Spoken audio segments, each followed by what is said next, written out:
O nosso convidado de hoje do Sempre um Papo é Alex Barbosa, mas a gente conhece ele como MV Bill, o mensageiro da verdade. E ele hoje vem lançar o seu novo livro, Falcão, Meninos do Tráfico. Já há um mês que o Brasil só fala deste documentário explosivo que conta a realidade dos jovens ligados ao tráfico de drogas em todo o país, incluindo aqui em Brasília. E é por isso que o Sempre um Papo hoje tem o prazer de trazer o rapper, escritor e best-seller MV Bill. Hoje o MV Bill não vai cantar, ele vai falar. E vocês vão se surpreender. Por favor. Boa noite. A gente tem rodado parte do Brasil, espero conseguir fazer isso no Brasil inteiro, fazendo debates como esse. Eu tentei e trouxe até uma edição com algumas imagens inéditas do nosso material para exibir, mas não rolou, para a gente até ampliar ainda mais a nossa discussão. Mas todo lugar que eu chego e vejo a plateia cheia, assim, multirracializada, com pessoas de várias classes, várias raças, eu acho muito bom. E eu queria começar assim, dizendo para vocês que eu não sou palestrante, chamo isso aqui não de palestra, mas de um grande bate-papo mesmo, onde a gente pode estar aprofundando mais as questões que foram abordadas no documentário e no livro, e a gente pode falar de outros assuntos também que acabam girando no entorno, para afastar, tá bom assim? Para falar das coisas que acontecem no entorno da vida desses jovens. Eu gostaria de começar dizendo que eu sou nascido e criado na Cidade de Deus, vivo lá até hoje. O Celso Ataíde, que é meu parceiro dentro desse trabalho, ele nasceu na favela do Sapo, em Senador Camará, e viveu na rua durante um tempo. E esses já seriam motivos suficientes para a gente ter enveredado num caminho como esse e ter feito um documentário desse. Mas o que nos motivou, na realidade, nas músicas, a gente já falava disso. Eu tenho uma música chamada Soldado do Morro, para quem vejo que tem vários jovens aqui que parecem curtir rap e deve conhecer essa música. Ela é a narrativa de um jovem falcão em cima de uma laje, falando das mazelas do dia a dia e do seu desejo de viver de uma forma diferente. E quando eu fiz essa música, eu fiz baseado na minha realidade dentro da Cidade de Deus, e eu achei que estava retratando só o meu quintal. E não sabia que essa realidade era compartilhada de forma trágica por parte do Brasil. E a gente tinha duas músicas já com clipe, que era uma chamada Traficando em Informação, que era o nome do disco, e a outra era A Noite, que eram músicas mais radiofônicas. Os clipes eram bem produzidos pela gravadora. Só que essa música, Soldado do Morro, quando a gente chegava para cantar em outro lugar, às vezes as pessoas cantavam mais alto do que eu, que estava com o microfone na mão. E eu percebi assim, nas pessoas que, além de estarem cantando, parecia que muitas delas já tinham visto aquele problema, sentiram na pele, ou sentiram na família, tinha uma familiaridade com aquele tema. Então, a gente decidiu ilustrar essa música com um videoclipe. A gente não queria fazer uma ficção, pegar atores, botar arma na mão deles e fazer atuação. Como a gente sabia que em favelas, várias delas, vários caras gostavam do nosso som, a gente decidiu entrar nas favelas, a princípio só no Sudeste, para fazer esse documentário. Levamos a ideia até a gravadora. Quando falei do meu desejo de fazer dessa forma, filmando os próprios caras que trabalham no crime, que vivem da droga, que vivem do dinheiro do comércio, do crime, a gravadora ficou assustada, nos deu apoio jurídico, que eles imaginaram que a gente fosse precisar, mas não queriam entrar e assumir aquela responsabilidade. Nós assumimos. Fomos para as favelas do Rio de Janeiro, inicialmente, e antes de filmar, que tinha disso também, quando eu chegava, os caras já me conheciam, eu gosto do que eu faço. Eu não pode filmar, Bill. Eu falei, não, eu queria explicar primeiro o que é, então fazia questão de explicar um a um, ou todos juntos, qual era o propósito daquilo, e que aquilo só ia ter importância para mim, só ia ter importância material, aliás, se eles tivessem total compreensão. Então, eles aceitavam, depois de explicar, daí sim a gente filmava, e do intervalo entre uma gravação e outra, a gente parava para conversar. E era nesse momento em que o fuzil era encostado na parede, que as pistolas eram colocadas em cima da mesa, e a gente começava a falar de amor, sonho, vida, futuro, time de futebol, família, E parecia que, naquele momento, a máscara de monstro caía. E eu comecei a fazer amizades também. Não só... Deixou de ser uma coisa, vamos fazer um clipe, vocês ficam aqui perto de mim, tornou-se uma coisa quase que uma amizade mesmo. E eu saí dessas comunidades, fui para a nossa ilha de edição. Antes de exibir em qualquer lugar, eu já estava sendo acusado por alguns jornais do Rio de apologia da violência, por eu ter feito um clipe dessa forma, entrando dentro de favela. E eu não queria reproduzir as coisas que eu discordo, então voltei para as favelas com a fita na mão, onde eu já tinha filmado, para mostrar. E quando eu cheguei nos lugares, eu comecei a ter a surpresa trágica. Tipo, 80% das pessoas que participaram do meu videoclipe, do Soldado do Morro, antes mesmo da estreia, estavam mortas, estavam internadas no hospital, baleadas, estavam desaparecidas, estavam presas. Eu via que o nosso vídeo era importante, a nossa música também, mas se tornavam insuficientes diante do que era necessário, diante do que a questão apresentava. Em 2000, a gente fez o lançamento desse videoclipe, foi na Cidade de Deus, chamei algumas pessoas que eu tinha contato, que hoje eu posso chamar de amigas, chamei o Djavan, Dudu Nobre, foi Cidade Negra e Caetano Veloso. Uma festa para 15 mil pessoas dentro da Cidade de Deus, em praça pública. Era noite de 25 de dezembro de 2000, Natal.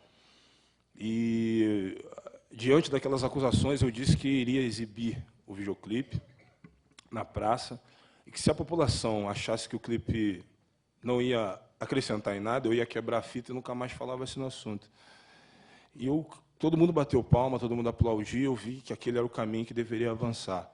No dia seguinte, quando eu liguei a televisão, esperando a TV falar da festa, falar das coisas boas que aconteceram, aquele tipo de reunião que não acontecia há muito tempo na Cidade de Deus, que não tinha nem briga, nem de casal, nem de namorados. Muito pelo contrário, na televisão só vinha falando que o Bill era bandido, o Bill tinha que ser preso, apologia do crime, em todos os jornais.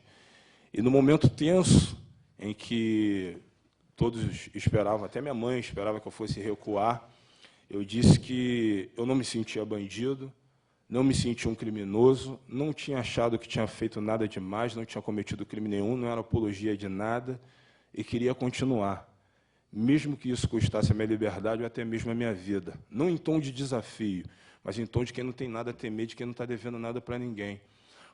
Pegamos as nossas filmadoras, PD-150, e começamos a excursionar pelo Brasil, fazendo show desse disco e da repercussão do clipe Soldado do Morro. E quando a gente ia numa comunidade para tocar, a gente pedia também para conversar com os jovens daquela localidade. Quando o show não era na comunidade, era na rua, a gente pedia para visitar uma comunidade igual. Estou no tempo ainda? Tá tranquilo? Pedia para visitar uma comunidade. E a gente começou a identificar, dentro desses outros estados, não as diferenças, mas as semelhanças com o Rio de Janeiro. Mudava-se o material bélico, as armas, o tipo de droga, a gíria, mas o modelo social ainda era o mesmo, era muito parecido. Pobre, favelado, de famílias desestruturadas e geralmente preto. E isso começou a virar uma cachaça, começou a virar um vício. A gente querer sempre investigar as mulheres, conversar, sempre usando esse mesmo sistema, de nunca apertar o REC antes de explicar o que a gente está fazendo, qual o propósito disso, aonde isso pode chegar, de que forma vai ser exibido. Conversamos com mais de 150 jovens e separamos 17 para servir de fio condutor para esse material. Então, aí eu separei 17 jovens que tinham as falas mais claras, que a gente ia ter possibilidade de literalmente invadir a vida deles, e começamos a segui-los. A gente achou que, conversando com esses 17, que tinha o desenrolado mais claro, a gente não ia precisar de uma autoridade falando, de sociólogo, antropólogo, sem tirar o mérito da profissão. Porque, geralmente, quando a gente vê esses jovens falando, eles estão de cabeça baixa, algemado, e alguma autoridade falando por eles. Quando não, sociólogo, antropólogo, dando sua análise, seus estudos, que são importantes, Mas, muitas das vezes, eu sinto em suas falas que eles sequer tiveram contato com essa realidade, nunca consultaram aquelas pessoas, e, em muitos casos, parece que eles nunca entraram também dentro de uma comunidade, por falta de interesse, por falta de possibilidade, por não ser possível. Enfim, eu queria dar a minha versão para esse fato, a versão de quem está de dentro, de quem vive o problema, e com a voz de quem está de dentro. Então, com esses 17 jovens, eu fui na casa deles, fiquei na casa deles, fiz relação com a mãe deles, conheci a família, ficava durante muito tempo nos seus lugares de trabalho, onde eles estavam comercializando a droga. A linha que nos dividia era quase inexistente. Imagina vocês, há 5, 6 anos atrás, eu longe da visibilidade que tenho hoje, quando entrevistando os moleques, a polícia chegava, eu não podia ficar para tentar explicar, porque eu também tenho o biotipo do marginal padronizado, então eu tinha que correr junto com eles.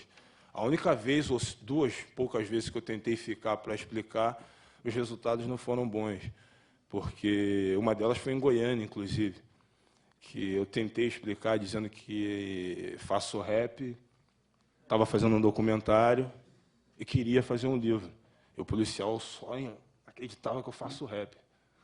Só o rap que ele aceitava que eu fizesse. Então, a gente não conseguia, não tinha como parar para tentar explicar e falar alguma coisa com a polícia, então a gente tinha que correr. E, enfim, hoje, a gente ter o documentário exibido, a gente ainda tem muito material que daria para a gente fazer, sei lá, uns 3, 4 filmes diferentes. Só que a gente não está afim de fazer seriado com essa questão, a gente não quer fazer série, a gente não quer fazer novela, a gente tem só mais um longa, que é de 1h30, com esse mesmo material, com parte desse material que foi usado, mais alguma coisa inédita. Livros, a gente teria também memórias, dentro de 8 anos, são memórias para fazer, sei lá, mais uns 5 livros. A gente também não pretende ficar explorando essa questão de forma comercial. Portanto, ter hoje um momento de discussão tão importante como esse, conseguir colocar a periferia em pauta, em todos os aspectos, em todos os assuntos, no Brasil inteiro, como você bem lembrou, Rafael, um mês depois, é difícil um assunto permanecer durante um mês em pauta. E isso está acontecendo. Eu estou sendo chamado a vários lugares para debater, para falar dessa realidade. Deixei até um pouco a minha parte musical de lado para me dedicar a isso. E só para fechar essa primeira fala e abrir para as perguntas, inclusive a sua, dizer que, em nenhum momento, a gente fez esse material pensando em ganhar dinheiro, porque nós não ganhamos nada, nenhum centavo. Pode ser que no futuro a gente ganhe, mas até hoje a gente não ganhou nada, e nem fizemos pensando nisso. No início, a gente até pensou em alguns lugares, tentar recurso para nos ajudar com os custos da filmagem. Os poucos lugares que a gente foi, quando a gente dizia qual era o projeto, as pessoas tinham pavor, não queriam associar a sua empresa ou o dinheiro da sua empresa, da sua família, a esse tipo de trabalho, a esse tipo de projeto. Então, coube a mim, Celso, tirar do nosso próprio patrimônio, se desfazer de alguns bens materiais, sim, dispor com famílias, porque tiramos dinheiro de compromisso para depositar dentro desse projeto, que a gente acredita que ele não vai ser a solução, mas que ele talvez seja a única oportunidade que a gente tem de discutir o Brasil de uma outra forma, incluindo a periferia dentro dessa discussão. A única vez, talvez a única forma da gente falar desses jovens desprovidos de estereótipos e preconceitos. Eu acho que o Falcão se transforma num divisor de águas dentro dessa questão da violência. Questão tão discutida, mas pouco resolvida. Então, acho que a gente tem uma bola quicando na nossa frente, o gol vazio, sem goleiro. E a gente tem a opção de fazer o gol e chutar para fora. Eu espero que a gente consiga fazer esse gol. Só que lembra vocês, a favela sozinha não vai fazer, os pretos sozinhos não vão fazer, o hip-hop sozinho não vai fazer, o governo sozinho não vai fazer, o asfalto sozinho não vai fazer. Eu acho que esse gol tem que ser feito de forma integrada. Por isso que eu fico feliz quando eu chego e vejo a plateia desse jeito. Obrigado.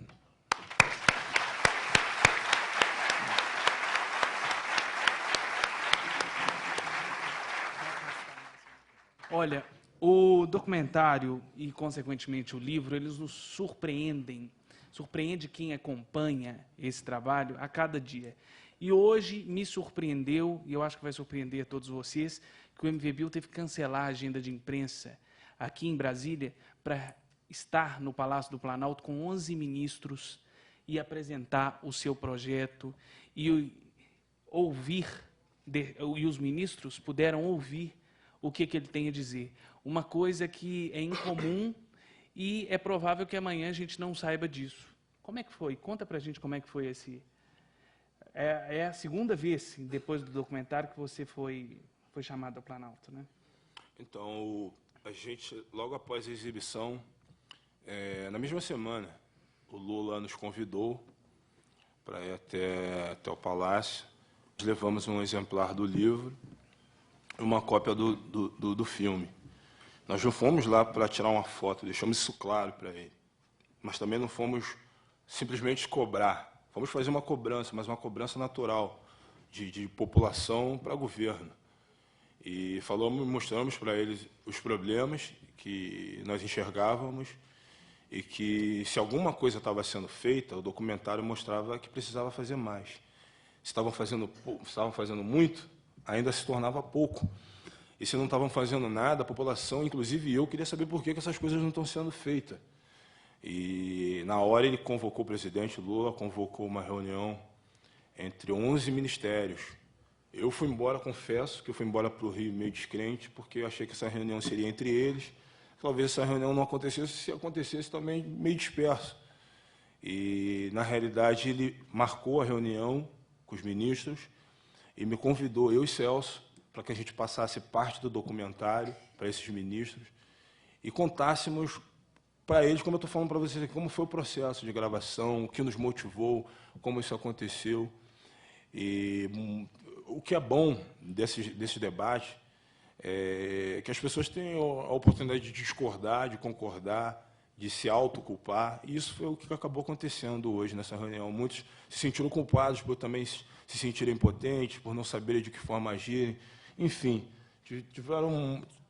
teve uma discussão bem... Para mim, no meu olhar, foi positiva, porque demonstrou interesse em resolver essa questão, ainda que seja através de um chamado do presidente da República, mas demonstraram um interesse. E eu espero que você e parte da imprensa que está presente aqui me ajudem a perguntar aos ministros o que vai ser decidido, o que pensaram, quais são os próximos passos. E, mais do que isso, sempre me coloquei à disposição dos governos para que eu possa estar auxiliando e ajudando no que for necessário. Não no sentido de tudo que for feito na questão social tem que vir para a CUFA. Primeiro que a gente não tem nem condições de gerir tudo. CUFA é Central Única das Favelas, é a organização que eu faço parte e que é a produtora do filme.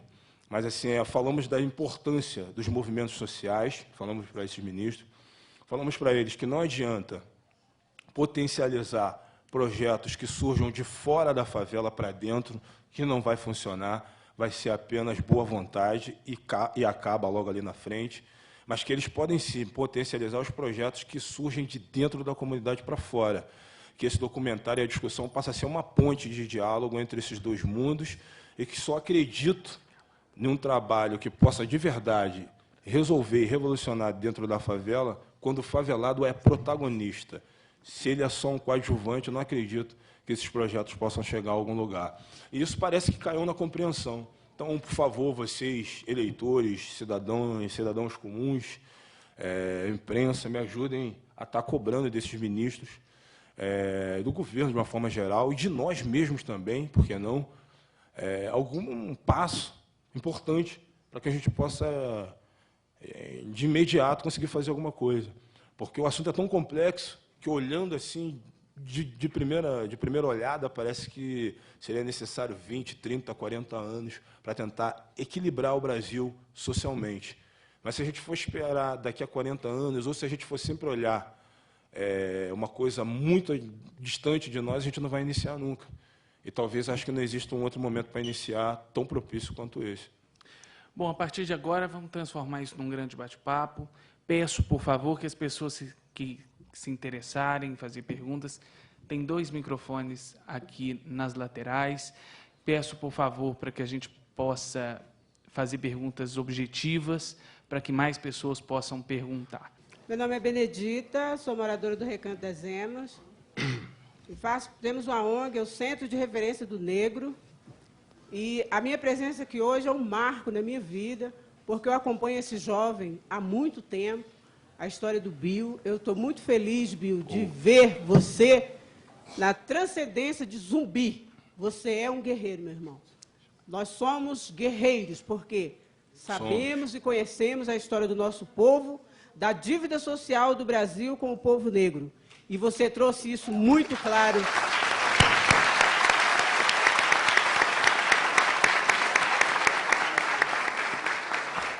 E você trouxe isso muito claro à sociedade brasileira. Somos nós que estamos levantando as bandeiras, desde os movimentos negros, trabalhando para a ascensão do povo negro do Brasil. Este momento eu conclamo a todos os jovens que aqui se encontram, desse Brasil maravilhoso de mistura de raça. Não é mais tempo de ficarmos sentados na nossa posição do bom e do melhor, mas sim de irmos à luta para que a gente possa conquistar um Brasil mais humano, mais digno e solidário. Bill, um beijo. Parabéns. Obrigado.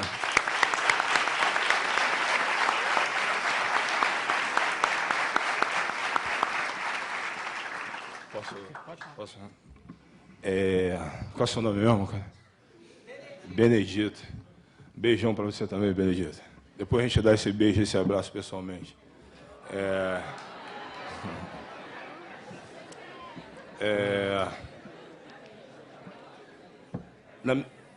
Assim, pegando o comentário da Benedita, ela lembra muito bem que essa não é uma questão que é atual. Em alguns casos, as pessoas ficam, na hora de me entrevistar ou de outros debates, algumas pessoas tentam fazer com que eu procure um culpado. Mas eu acho que esse trabalho que a gente está fazendo não é para achar um culpado. E eu acho que isso não é um problema de um governo somente, desse governo atual, é um problema de Estado. Não é do governo anterior, não é do outro. São problemas de gerações. É um problema que talvez tenha iniciado lá na escravidão mal resolvida, a abolição mal resolvida, onde quando foi dividido o Brasil em duas sociedades, o lado bom e o lado podre. E o lado podre é onde está tudo isso de ruim, tudo que é trágico, que vai se perpetuando até os dias de hoje. Por mais que tenham coisas boas nesse lado bom, eles não conseguem ser vistos, não conseguem visibilidade. Porque o lado podre, o lado ruim, chama muito mais atenção. Quando se dividiu, quando assinou-se a Lei Áurea, acabou a escravidão, não houve divisão de terras, não houve divisão de bens, quem era escravo virou empregado, e essa posição de empregador a empregado está até hoje, se mantém até os dias de hoje. Então, isso que a gente está mostrando no documentário é resquícios de escravidão. Em alguns casos, infelizmente, jovens do rap, me questionaram dizendo que eu ausentei a questão racial do documentário. E a questão racial, se eu falasse, eu ia estar sendo redundante, porque visualmente você olha, você consegue identificar a quais famílias aqueles jovens pertencem, quais são suas origens, de quem eles são descendentes. Inclusive, enfim, as favelas são os novos quilombos. Só que é o quilombo moderno, o quilombo pós-moderno, que é onde tem as drogas, a violência e as armas. Esses jovens eles são minorias nesses lugares. Mas, assim como o Exército Brasileiro, que também não é a maioria da população, eles têm armas. E, através das armas, acabam dominando toda a população ordeira. Então, o que a Benedita falou tem muito a ver. E, infelizmente, a gente faz parte de uma população, num povo, que tem alguns tabus a ser quebrados. E discutir a questão racial, acho que é um deles. Achei super interessante a sua fala de que precisamos dar voz a quem está vivendo, porque a história sempre tem a versão de quem conta a história e nunca é quem vive a história que está contando, né? É o historiador, é o antropólogo, sociólogo, como você disse.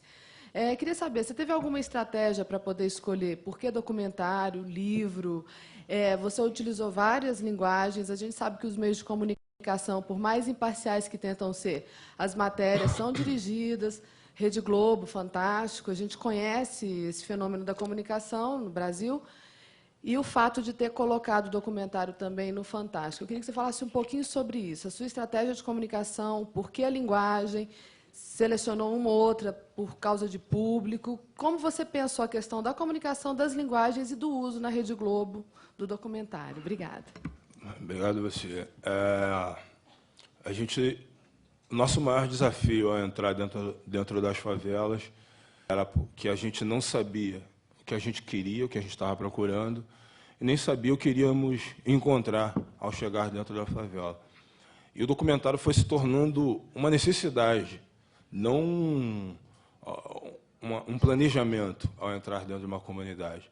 Até porque eu não sou documentarista, também não sou escritor também, e foram coisas que a gente sentiu necessidade de fazer, porque a gente já utiliza a linguagem musical do rap, já utiliza a linguagem audiovisual com o videoclipe, mas no documentário ele nos daria a oportunidade de fazer com que o Brasil tivesse acesso a uma coisa que a gente já sabia, que aqueles jovens pensam, que são seres humanos, que têm sonhos, que muitos deles, se pudessem, estariam em lugares diferentes. E como a gente sabia que eles não iriam falar aquelas coisas que falam para a gente, para outras pessoas, passou a ser a nossa obrigação, passou a ser nosso dever, nosso trabalho de casa. E a gente decidiu que não iríamos vender essa história. Essa história não poderia ser vendida como uma ficção. Pegar, achar que aquela história não representa nenhum lugar, não pertence a nenhum lugar, não pertence a nenhuma pessoa, e vender, sei lá, por 5 milhões para uma produtora dessa de cinema qualquer, ou para uma emissora de TV.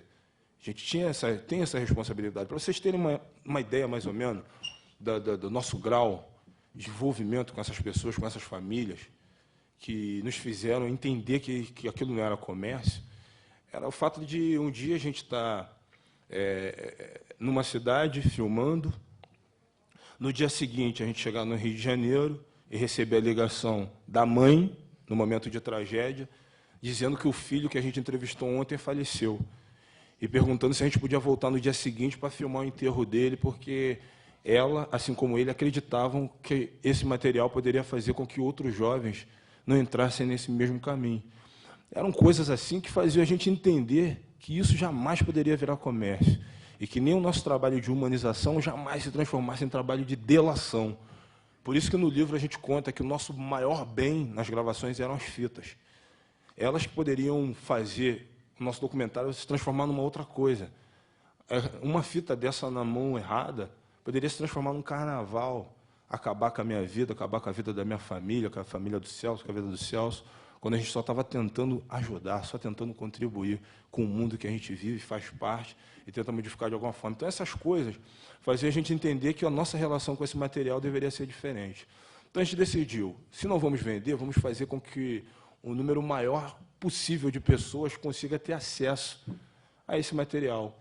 A Rede Globo passou a ter interesse no nosso material, e a gente tinha interesse que fosse exibido lá, com algumas condições, desde que os jovens da CUFA, lá das comunidades, das favelas do Rio de Janeiro, que fazem curso de audiovisual, que fossem os editores da obra.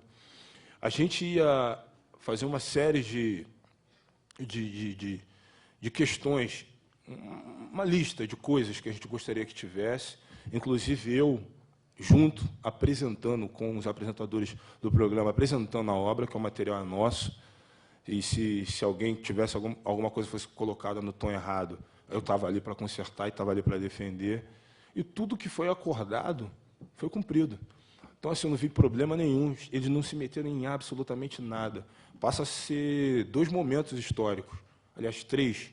Um na vida do Brasil, pela discussão, e 2 na questão da televisão. Primeiro porque o programa Fantástico tem 33 anos, nunca exibiu uma matéria, não sobre esse assunto, mas dessa forma, produzida por pessoas de fora da emissora, e com 1 hora de duração. E o terceiro, acho que é a forma que foi negociado, de maneira responsável, sem vender a história que a gente teve tanto sufoco e tanto sofrimento. Sofrimento no sentido mais amplo que você puder imaginar, para fazer esse material. Por isso que a gente decidiu exibir nessa emissora, que nos tratou de forma normal e de forma absolutamente acordada, do que vender essa história que para nós representou tanta coisa. Agora, Bill, o documentário chegou a ser anunciado há 3 anos atrás, nas comemorações dos 30 anos do Fantástico. E, de repente, ele não foi ao ar. Teve algum problema, algum atrito público quanto a isso? Teve problema, sim, mas não com a Rede Globo. Por quê? Eu já tinha um projeto que era para ser exibido em 2005, e eu tentei me antecipar, por conta das mortes que estavam ocorrendo. Os meus entrevistados, do meu documentário, que era para falar sobre humanização, estavam todos morrendo. Então, na semana, no mês, um mês anterior que a gente decidiu passar, só restavam poucos, acho que 3 jovens vivos, dos 17. E na semana de exibição, morria o 17º. Então, quando eu tive essa notícia, eu fiquei desesperado de saber que o nosso documentário, que deveria estar falando sobre a vida, que deveria desencadear uma grande discussão, ele já ia estrear com todos os protagonistas mortos. E como é que defender um documentário onde todo mundo está morto? Qual o desdobramento disso? Até onde isso vai chegar? Eu perdi o meu emocional para defender aquele material, porque um material como esse, né, botar no ar e ir para debaixo do edredom, ficar esperando o que vai acontecer. Tem que botar a cara, eu estou no olho do furacão. E, naquele momento, eu não ia ter como sustentar tudo que estava acontecendo. Então, eu preferi segurar. Eu ouvi um montão de história, eu vi um montão de gente tentando adivinhar coisas que teriam acontecido. Mas eu fiquei quieto. O Celso foi muito mais forte do que eu naquele momento. Eu fiquei fraco, me senti impotente. Fiquei até um tempo sem fazer show, não fui tocar em lugar nenhum. Parei todo o processo. Retornamos mais adiante, aí já em parceria com o Luiz Eduardo Soares, para fazer o livro Cabeça de Porco, onde a gente botou nossos primeiros textos, que também já falavam dessas questões, que era um texto, inclusive tem um texto de Brasília, o livro abre com um texto falando de Brasília, falando da Merla. Eu falo da Merla, mas pelo que eu conheci visitando a Merla, a primeira vez que eu ouvi falar da Merla foi através dos grupos de rap daqui de Brasília, Cirurgia Moral, Câmbio Negro, o Viela 17, do meu parceiro Japão, GOG, outros grupos daqui já falamos dessa questão, e eu conheci de perto. E eu desisti de passar o documentário. O Celso continuou indo para as filmagens, filmava, eu fiquei mais recolhido. E, aos poucos, eu fui retomando minha vida normal. No início de 2005, eu descobri que o 17º, na realidade, não estava morto, ele estava vivo, ele estava preso. Em favela, as informações, a partir do momento que ela vai passando para outras pessoas, quem mora em favela que sabe, quando vai passando a informação, ela vai acrescentando coisas. Tipo, fulano de tal foi para o hospital passando mal. Aí, ali na frente, fulano de tal foi para o hospital passando mal e com um tiro na perna. Lá, fulano de tal foi para o hospital passando mal com um tiro na perna e uma facada no peito. E vai indo. E o 17º acabou chegando para nós a informação que ele estava morto. Em 2005, eu descobri que ele estava vivo, no início do ano. Fui atrás dele na penitenciária, que ele estava preso. A primeira coisa que eu fiz foi agradecer pelo cárcere dele, eu que já lutei pela liberdade de tantos, pela liberdade de ressocialização, agradeci pelo cárcere dele contraditoriamente. Mas foi o cárcere que o manteve vivo, que se ele estivesse na rua, provavelmente seria o 17º morto. Fui até a cadeia, primeira coisa que eu quis saber antes dele falar qualquer coisa, é se ele continuava sonhando, porque, apesar de todos esses jovens ter essa vida cercada por tragédias, eles não perdiam a capacidade de sonhar. Mas os sonhos eram meio que comuns de garoto de favela, de ser jogador de futebol, de ser cantor, no máximo desenhista, motorista de ônibus. E esse jovem, justamente o que ficou vivo, tinha um dos sonhos que eu achei mais nobre, que era o sonho de ser palhaço. Na favela, a palavra palhaço, não só na favela, no meio geral, no dia a dia, a palavra palhaço, ela serve não somente para a profissão, mas serve também para xingar uma pessoa de boba, de otária, de vacilão. E ele não teve vergonha em falar diante das câmeras para a gente, com a na mão, inclusive, que o sonho dele era ser palhaço. Então, quando eu fui até a cadeia para ver se ele estava vivo mesmo, a primeira coisa que eu perguntei para ele, o seu sonho se mantém? Ele disse, Bill, mantenho meu sonho de ser palhaço ainda, se eu sair daqui, continuo com o desejo de fazer um curso, de me tornar um palhaço, estou preso há 1 ano e 9 meses, e esses quase 2 anos de cadeia fez eu entender a importância de abraçar qualquer oportunidade que eu venha ter lá fora.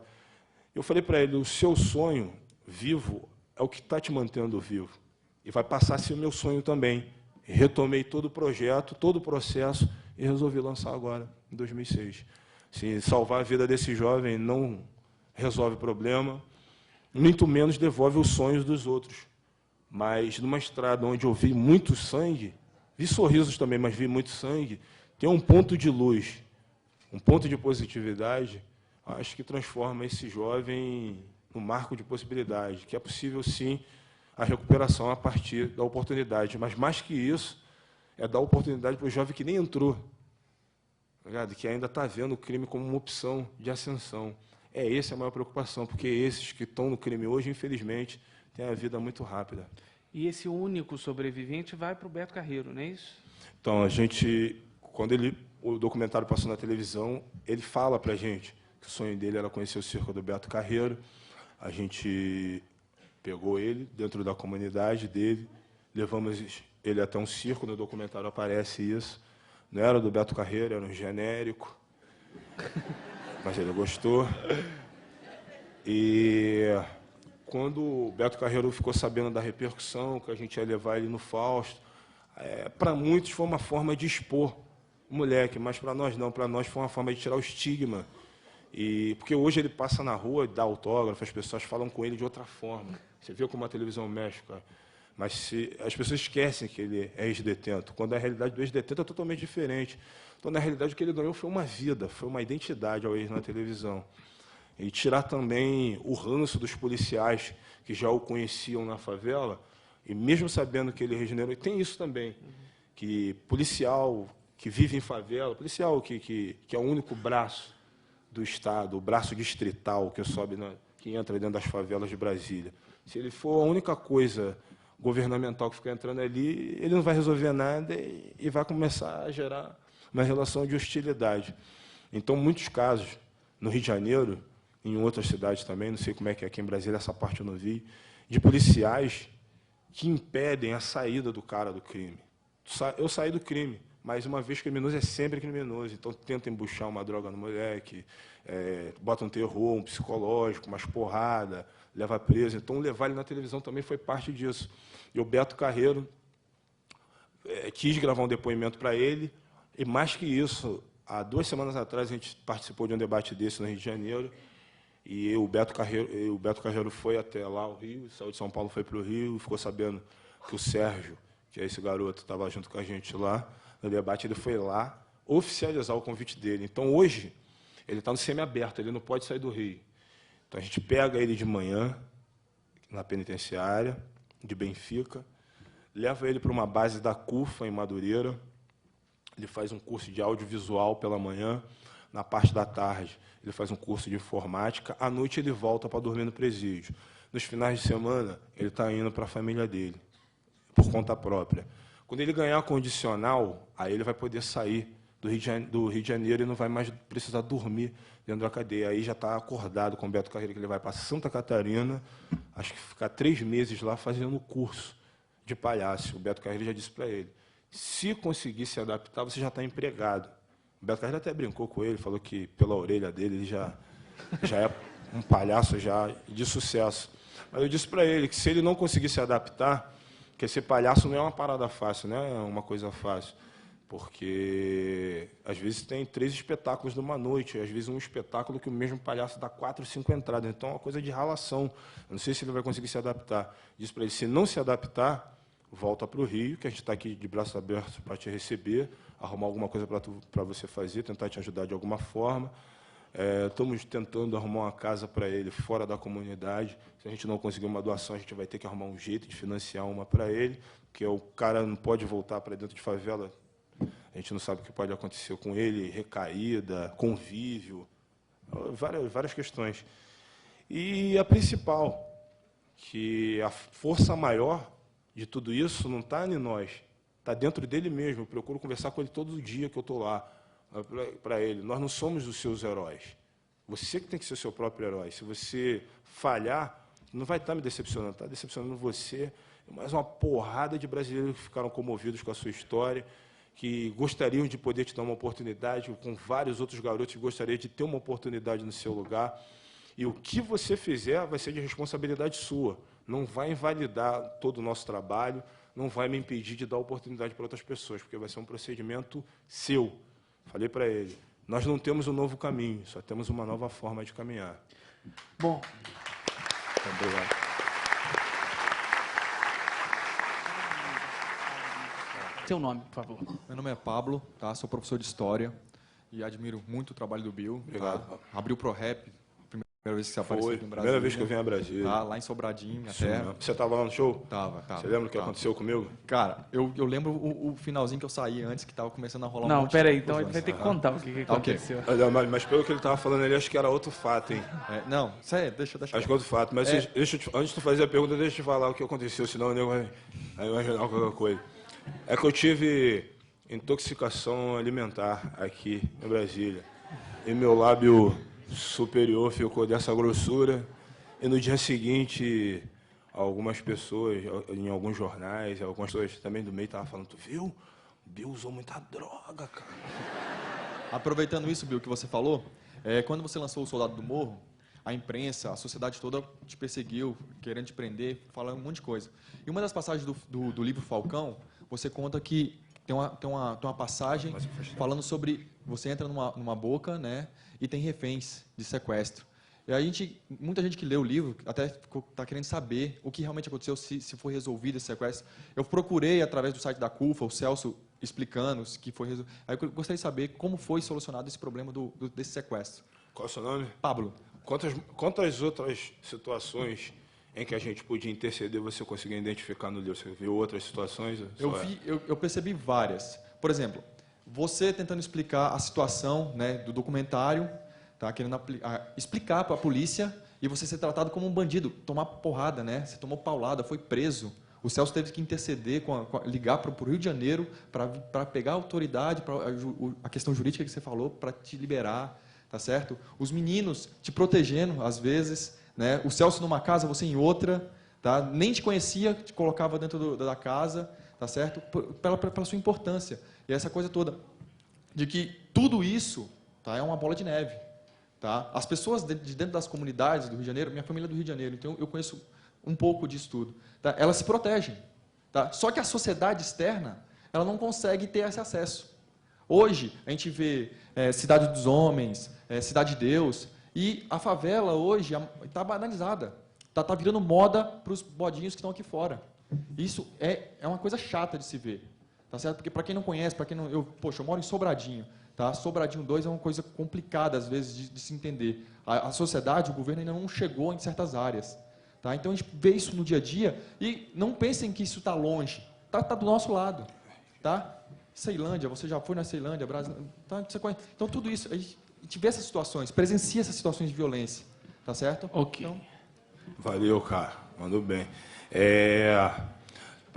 Então, você identificou, você mesmo já falou de várias situações em que a gente tentou interceder em vários momentos. Tem uma delas de um rapaz, um moleque, que a gente apelidou ele de Saburro, em que ele é fogueteiro numa comunidade. O fogueteiro é o jovem que fica com fogos na mão para avisar da entrada da polícia ou de possíveis inimigos. E esse jovem, ele dormia no ponto, porque, ao contrário do que muita gente imagina, chamando aquilo de vida fácil, eu me corrigi, que eu dizia que esses jovens eram menos punidos. Mas eu me corrigi, porque eles são, na realidade, punidos demais até. Que viram um homem da casa muito cedo, passa a ter a responsabilidade de chefe de família com 14, 12 anos de idade, perde a infância, não tem adolescência, viram pais sem sequer ter aprendido a ser homem. Então, eu acho que eles são os mais punidos e morrem cedo. Então, eu acho que são os menos punidos. Mas esse jovem, em especial, ele tinha uma carga horária de meio-dia até 6 da manhã do dia seguinte. Então, ele tinha pouco tempo para dormir. E o moleque novo, pequeno, até atrapalha no desenvolvimento físico mesmo. Ele fica tudo esmirradinho, passa a usar mais drogas. No caso desse garoto, usava mais cocaína, que é uma droga que dá um pique e mantém acordado. E se manter acordado sem dormir tem outras sequelas. Então, ele vivia dormindo no ponto. E muitos caras da quadrilha dele já tinham sido presos porque ele não conseguia avisar da chegada dos policiais. Então, no dia que o Celso tinha decidido fazer a entrevista com ele, quem sempre fazia era eu, ele tinha dormido, ele tinha sumido do ponto. E quando ele apareceu, tinha um maluco que era o gerente daquela boca de fumo, que estava com o celular numa mão e com a pistola na outra, decidindo se deveria ou não matar aquele moleque. E a gente tentando interceder de todas as formas. Eu fiquei meio travado, e o Celso se indispondo, porque ali a lei é uma outra lei, é um outro júri, é uma outra condenação. E o Celso tentando interceder em vários momentos, e a gente viu o moleque levar 2 tiros no rosto e ser queimado com gasolina na nossa frente, assim, sem a gente poder fazer nada. Essa é só uma das várias histórias que a gente presenciou, que a gente tentou interceder. E numa das histórias, aliás, da primeira história do livro, que chama-se O Prédio, alguém aqui viu o filme, só levantar a mão, por favor, alguém viu o filme New Jack City, Gangue Brutal, com Wesley Snipes, Ice-T, Mario Van Peebles, algumas pessoas. Vocês que assistiram, vocês lembram quando o Nino Brown, que é o protagonista do filme, que ele expulsa um coroa, um negão do prédio, bota ele para sair pelado, aí ele toma o prédio de assalto, vende crack no prédio, e as pessoas que compram usam o crack dentro do próprio prédio. Quem viu o filme lembra dessa cena? Eu achei que essa coisa não tivesse aqui no Brasil.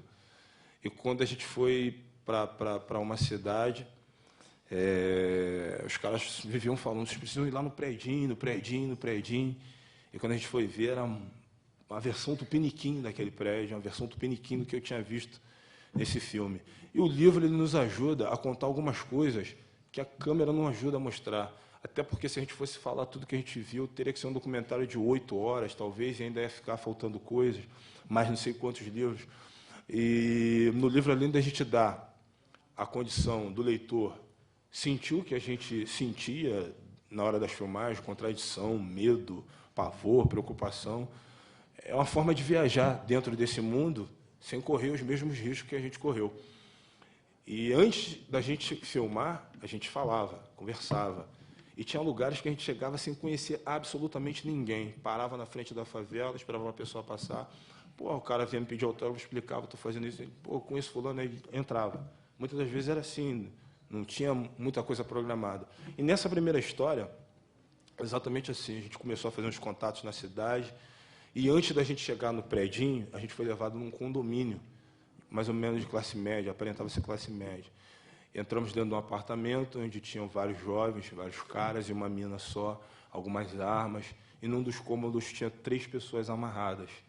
A gente ficou assustado, porque eu nunca tinha entrado num cativeiro.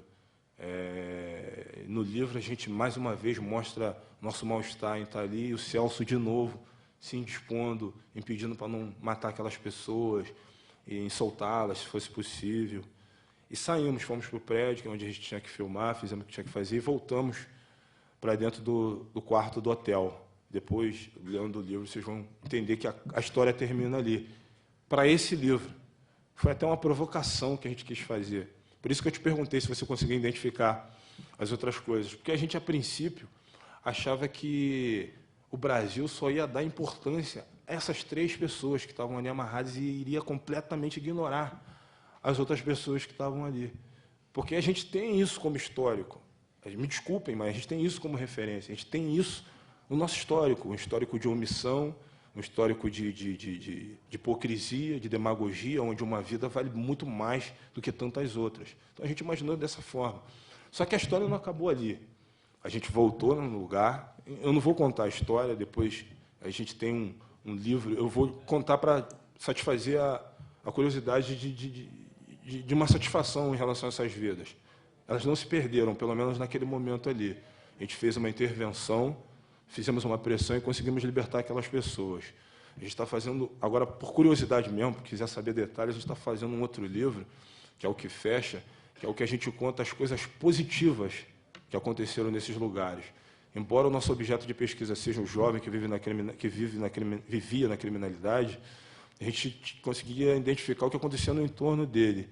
E muitas das vezes a gente chegava na favela, era recebido com churrasco, minha música tocando alto em tal lugar. Alguns casos, senhoras brigavam para saber com quem ia ficar com o copo que eu bebia água.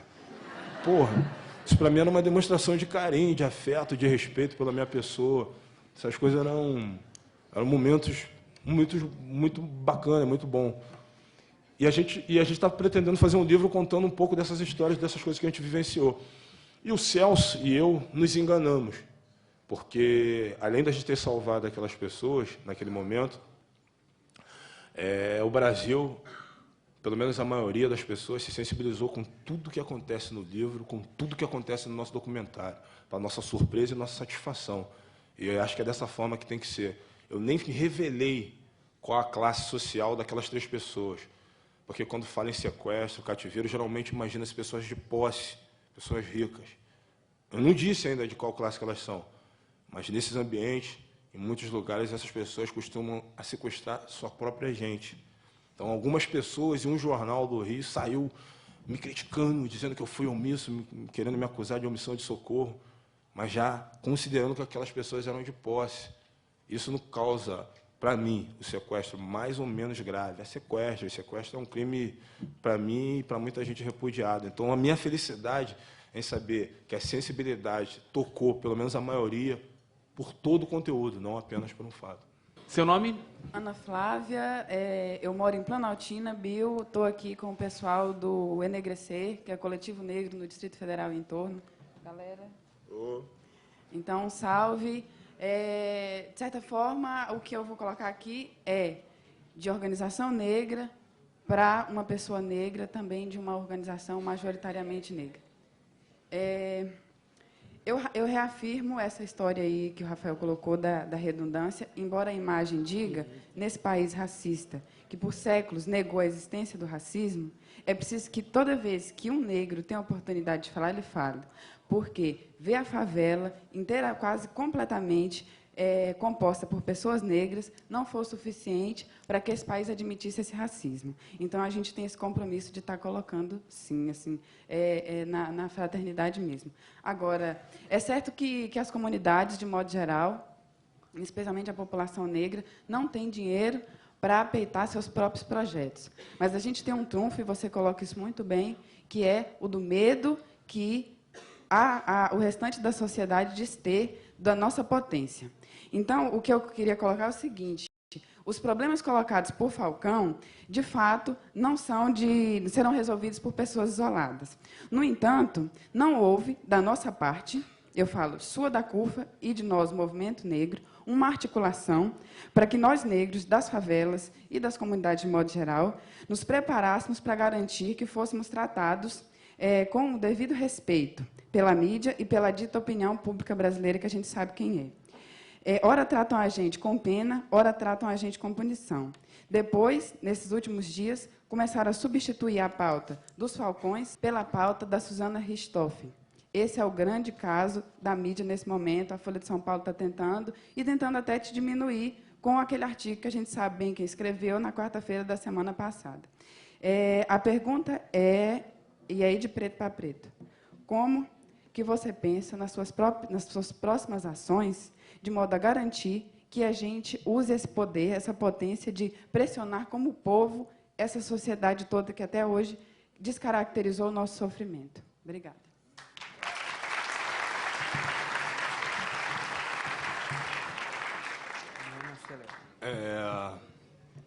Foram várias perguntas dentro de uma só.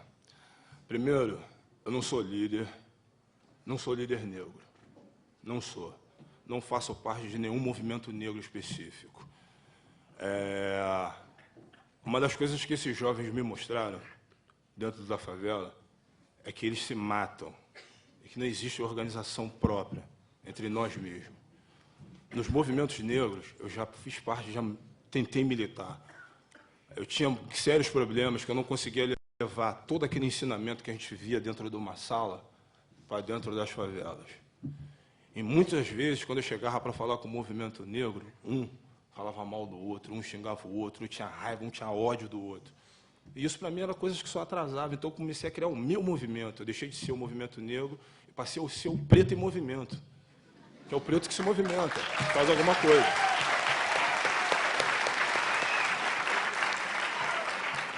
Que tenta mudar. Toda vez que você vê eu falando de pretitude na televisão, Não vai ser por imposição nenhuma, de ninguém, nem dos próprios pretos. Vai ser porque eu sinto assim. Eu sinto a necessidade de falar. Não precisa ninguém me dizer, olha, você tem que falar isso. Por quê?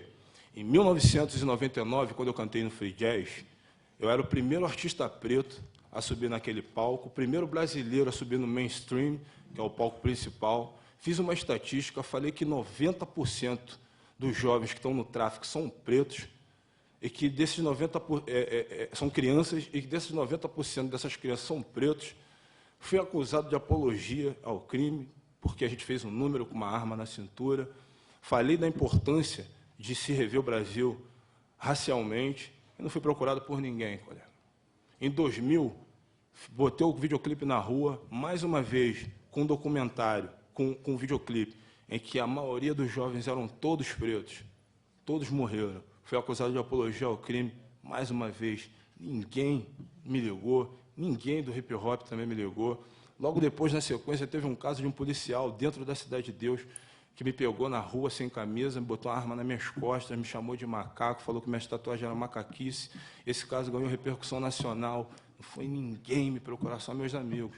Então, por não ter sido procurado ninguém, eu não aceito a imposição. Eu aceito a parceria. Eu aceito a identificação com as minhas palavras. Assim, eu acho que tem momentos que cabe, se eu estiver na televisão falando de outro assunto, estiver falando de uma outra coisa, eu não vou falar na questão racial só para o movimento negro ficar maneiro comigo. Eu vou falar porque tem que ser dito, porque houve oportunidade. Por isso, você falou de tentar unir os pretos e tentar pressionar. Eu sei de uma realidade, cara, que se a gente tentar organizar, hoje, sem articulação, e distribuir armas para um grupo de pessoas dentro da favela, as armas vão ser apontadas imediatamente um para o outro e todo mundo vai se matar, a gente não vai conseguir chegar ao asfalto, porque a gente não tem articulação. A gente está mais próximo de uma revolta do que uma revolução. Então, eu acredito muito, por ter visto muitas pessoas morrerem, muitos acontecimentos violentos, eu acredito muito numa tentativa de uma solução pacífica. Eu tento. Se a guerra for inevitável, eu estou aqui. Mas se puder tentar a paz, eu vou tentar. E eu acho que isso pode ser tentado dialogando, eu só terminar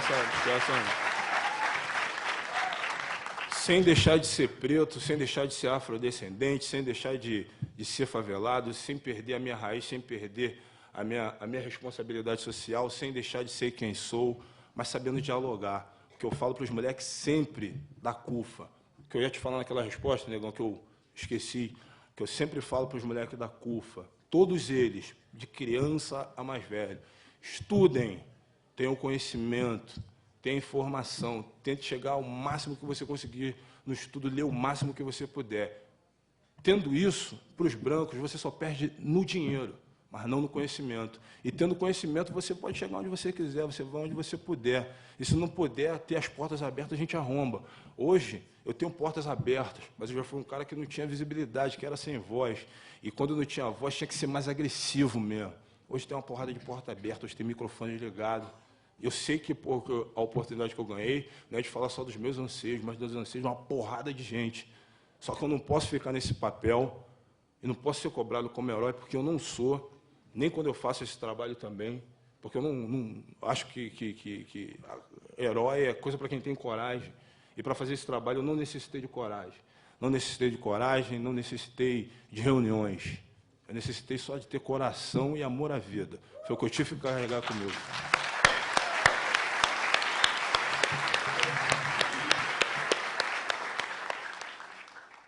Obrigado.